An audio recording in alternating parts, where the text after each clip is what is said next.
Hello everyone, welcome back to Asian math. और आज हम लोग ज्योमेट्री के previous year question series check करने वाले हैं जो कि एसएससी सीएचएसएल 2014 में पूछे गए थे। तो चलिए देख लेते हैं क्या दिया हुआ है।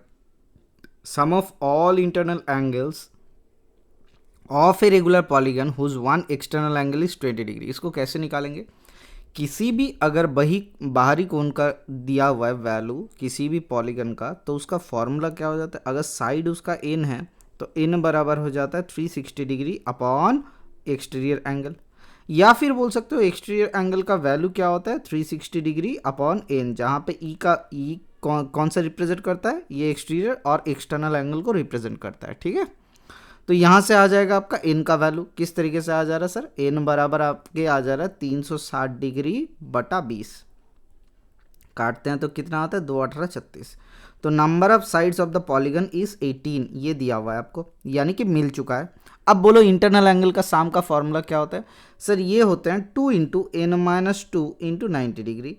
ये होता है साम ऑफ लिख लो, psalm of all internal angle यानी कि अंत कोण का वैल्यू, इंटरनल एंगल। ठीक है, तो अगर लिखते हो ये वैल्यू या फिर इसके वैल्यू पुट करते हो तो क्या आता है? 2 इंटू एन माइनस 2 का वैल्यू होता है 16 गुना 90 डिग्री। तो यहाँ से एक काम कर लो, तो 32 गुना 90 डिग्री होता है। सर 9 दुई कितना होता है? सर 9 दूनी 18 होते हैं, तो 8 आएगा।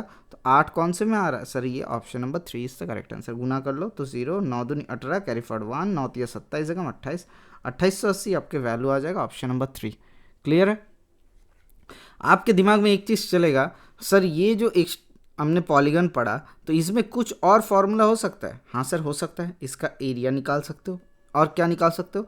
इसका वैल्यूज़ भी निकाल सकते हो। मतलब ये जो डायगोनल होता है किसी भी पॉलीगन को, अगर कोई भी दो वर्टेक्स को जोड़ देते हो तो जो आता है उसे कहा जाता है उसका डायगोनल। ये दोनों वर्टेक्स जोड़ दिए, डायगोनल हो गया।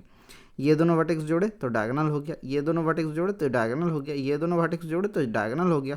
इसी तरीके से अगर दो डायगोनल को जोड़ते हो, दो वर्टेक्स को जोड़ते हो तो आपके पास डायगोनल आ जाता है। तो डायगोनल का नंबर ऑफ डायगोनल्स, अगर कोई भी पॉलीगन का साइड दिया हुआ है एन, मतलब एन नंबर के साइड है, वो 2 हो सकता है, सॉरी 3 हो सकता है, 4 हो सकता है, 6 हो सकता है एन का वैल्यू। ठीक है, तो उसका डायगोनल का नंबर क्या हो जाएगा sir? N into n minus 3 upon 2। ये हो जाता है इन साइडेड पॉलीगन के नंबर ऑफ डायगोनल्स। ठीक है, इतना क्लियर। अब एरिया का फॉर्मूला याद रख लो, कभी कभार अगर आ जाए गलती से तो उसको निकाल लेना। एरिया बराबर, अगर कोई टफ क्वेश्चन देता है तो आपको पूछ सकता है, तो एरिया बराबर क्या हो जाएगा सर? एरिया बराबर आपके एस मतलब उसका जो साइड ऑफ लेंथ। ठीक है, तो ये कह सकते हो साइड ऑफ लेंथ एस से डिनोट कर सकते हो या फिर किसी भी वैल्यू से डिनोट कर सकते हो। तो एस अपॉन क्या हो जाएगा आपके 2 into s upon 2 into ten 180 degree upon n. ये फॉर्मूला होते हैं एरिया का फॉर्मूला। ठीक है, याद रख लेना। अब पेरीमीटर का फॉर्मूला निकाल लो। पेरीमीटर बराबर साइड के value into number of sides n, ये पेरीमीटर होता है इसका। ठीक है, ये फॉर्मूला याद रख लो, अगर क्वेश्चन स्टैंडर्ड करते हैं तब जाके पूछ सकता है। क्या हो जाएगा? साइड के लेंथ ऑफ द साइड, ये length of the side upon 2 into ten of 180 degree upon N.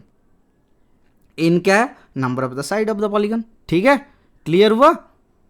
चलिए मिलता है नेक्स्ट क्लास में। Thank you, bye bye, stay tune for the next class.